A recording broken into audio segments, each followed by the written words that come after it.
महेश उस आदमी से नाराज था जो अपने को उनका सुनील चाचा बता रहा था।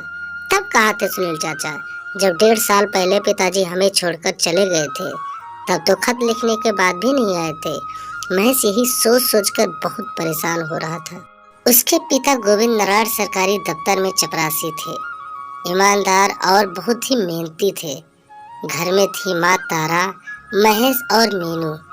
महेश अब 15 का हो चला था और मीनू 10 की। गोविंद नराड़ की मौत के बाद घर एकदम टूट गया था। ले देकर एक सुनील था, गोविंद नराड़ का छोटा भाई, जो बम्बई में रहता नहीं था।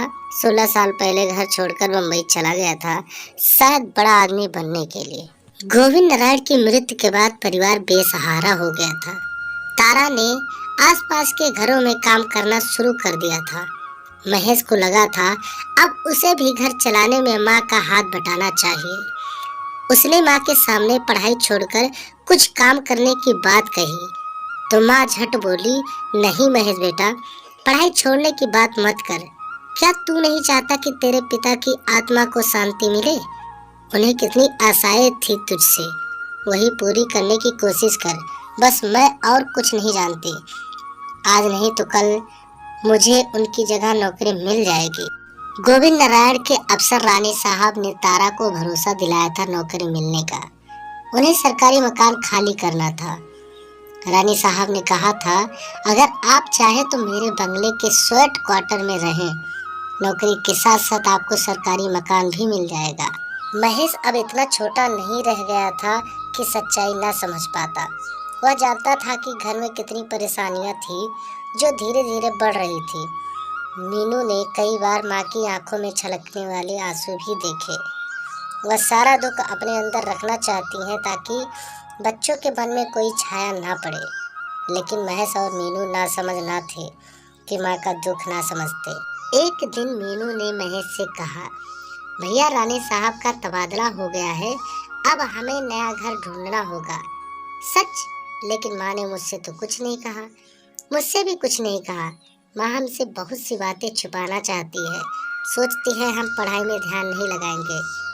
भैया हमें सुनील चाचा को खत लिखना चाहिए, आखिर वो हमारे चाचा हैं। हो सकता है पहला खत उन्हें ना मिला हो। ठीक है, लेकिन जिन चाचा को हमने देखा नहीं, उनके मन में हमारे लिए प्यार कहाँ होगा? महेश ने कहा। फिर भी उसने पत्र लिख दिया और कुछ दिन बाद सुनील चाचा आ गए। मीनू के चाचा जैसे ही आए, चाचा जी मीनू का, महेश का, उनके मम्मी का हालचाल पूछा। जैसे ही हालचाल हो रहा था तभी उनकी मम्मी आ गई और उसके बाद में महेश आ गया। फिर सभी से हालचाल होने लगा। उसके बाद में मम्मी ने बोला महेश से कि जाओ बाजार से मिठाइयाँ और कुछ सामान लेके आओ, मैं चाय बनाती हूँ। फिर महेश चला गया बाजार। महेश जैसे ही बाजार पहुंचा, उसके पिता के साथी वर्मा जी मिले। उन्होंने पूछा, सुना है तुम्हारे चाचा आए हैं, क्या उनके साथ बम्बई जाओगे तुम लोग? महेश बोला, नहीं अंकल जी। तभी वर्मा जी बोलते हैं, ऐसा तो नहीं कि भाई की सरकारी नौकरी लेने के इरादे से आया हो? चमन के भाई ने भी तो ऐसा ही किया था। वर्मा की बात सुनकर महेश के दिल पर जैसे सांप लौट गया।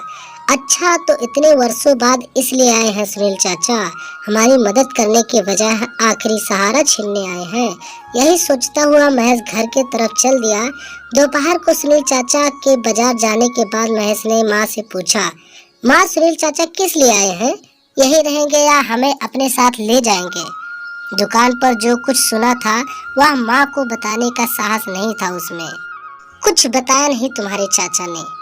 पहले क्यों नहीं आया, क्या चाहता है, यह सब मैं नहीं पूछूंगी। यह तो उसके भाई का घर है, उसे पूरा अधिकार है जब चाहे यहाँ आने का, रहने का।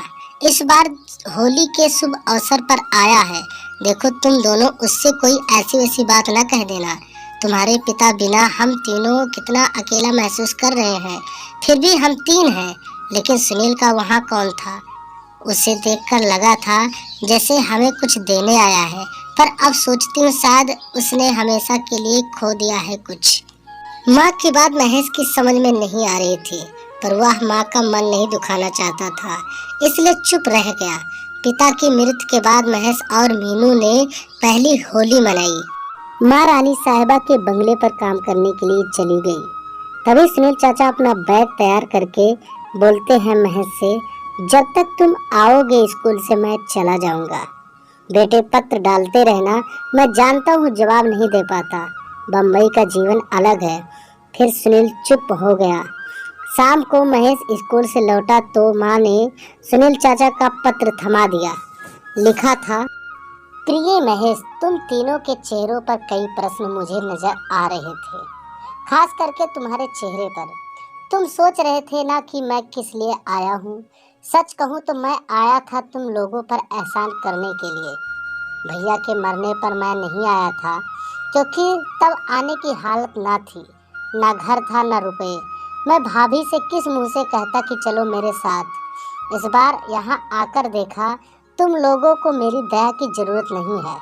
भैया का इतना अच्छा नाम है, भाभी को नौकरी मिलने की संभावना है, समझदार और मेहनती बच्चे हैं। सहारा तुम्हें नहीं मुझे चाहिए। जा रहा हूँ, बस इतना याद रखना, तुम्हारा एक चाचा है, तुम्हारा सुनील चाचा। इतना सुनते ही महज सोचने लगा कि मैं क्या उल्टा सीधा सोच रहा था सुनील चाचा के बारे में। तभी माँ ने सब कुछ सारा बता दिया और एक खुशखबरी भी बताया कि उनको नौकरी मिल गई।